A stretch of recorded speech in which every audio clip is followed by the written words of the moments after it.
Welcome back to Truth and Heart Unfiltered with Pam Glenn. I'm a certified nurse midwife, and I'm here sharing important information about the topic of relationship abuse, one post at a time. I encourage you to subscribe and turn on your notifications because I have many posts planned on this topic, and that way you'll get that quick alert that the next post is out there for you to review. Today, I'm going to focus on another question, and the question is this: what is the process of leaving when a victim chooses to leave their abusive partner? I do want to emphasize it is a process, and it varies from individual to individual. However, this process of leaving does have 4 stages that have been identified. The first stage is called Precontemplation, and this is where the victim is really not that concerned about their situation, and they might even be in some denial that abuse is actually happening.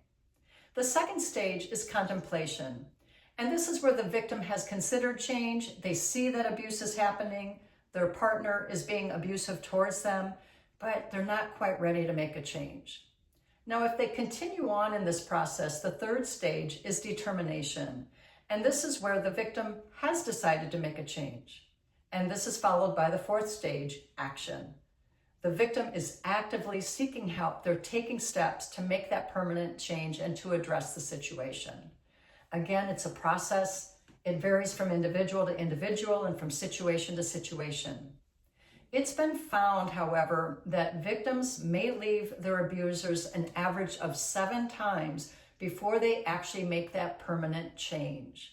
In fact, there was one time I was working in the battered women's shelter, and a woman that I was providing health care for shared with me that this was her 20th visit to the shelter. Now, hear me loud and clear. I am not making a judgment call on this at all, but I share this to emphasize that leaving is a process, and for some it may take longer than others before they make that permanent change. I think it's also important to acknowledge that when victims leave their abusers, it doesn't mean that their feelings for them have just suddenly gone away and turned off. They may still have feelings for their abuser despite all that they have endured. Now, before leaving, victims are strongly encouraged to connect with a relationship abuse advocate so that when they do leave their abuser, they're leaving safely. And this is because when victims leave their abuser, that can be a dangerous time. Also, it's been found that the first few months after leaving can also be dangerous for the victims. However, it's also been pointed out that the decision to stay with an abuser is most dangerous. So how do victims leave safely? They work with an advocate to develop what's called a safety plan. And this safety plan looks at their unique situation, makes preparations to help them, again, leave safely. It's my strong recommendation that victims connect directly to an advocate to make the safety plan and develop it in detail. And this might mean meeting with an advocate in person or by phone or maybe via a Zoom call. Now, for those victims who are not able to directly meet with an advocate in one way or another, there is a safety plan that people can access online via the National Domestic Violence Hotline website. So again, people can access a safety plan online via the National Domestic Violence Hotline website.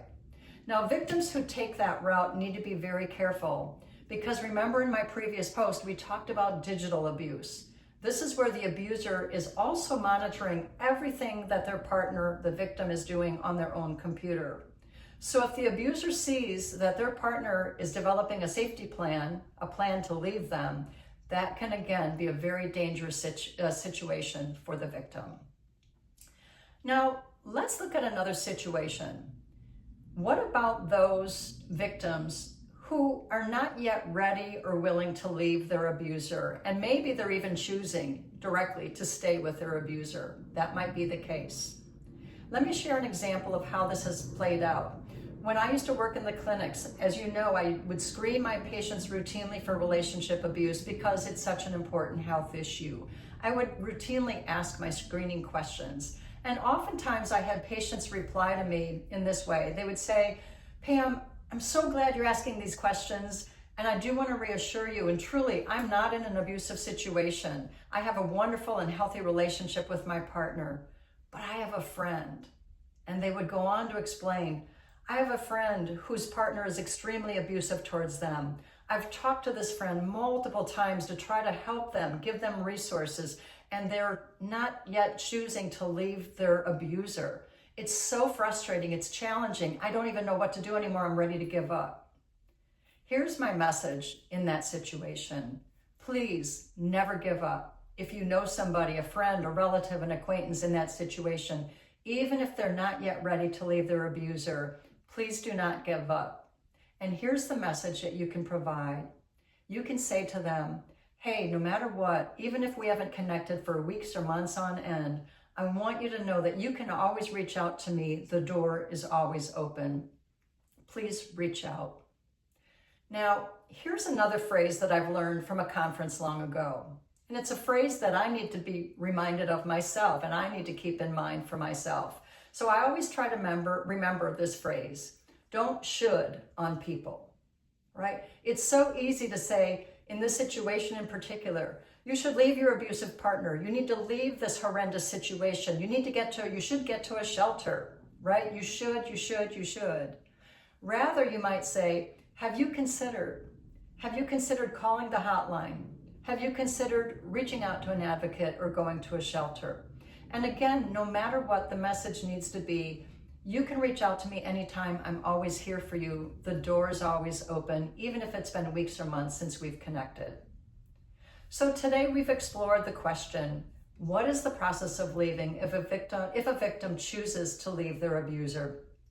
I hope that after this discussion, you've learned some tips and also have received some food for thought in contemplating this question. So as always, if any of you are in the situation of abuse, please review the video description connected with this video. There are hotline numbers available in the video description. Please call them and you will be connected with an advocate who's happy to help you 24/7 with your individual situation. And if you're in a dangerous situation, please do not hesitate. Call 911 immediately. Now, as always, I encourage you to send me your feedback. I'd love to hear your comments, your thoughts after hearing this video. That would be awesome.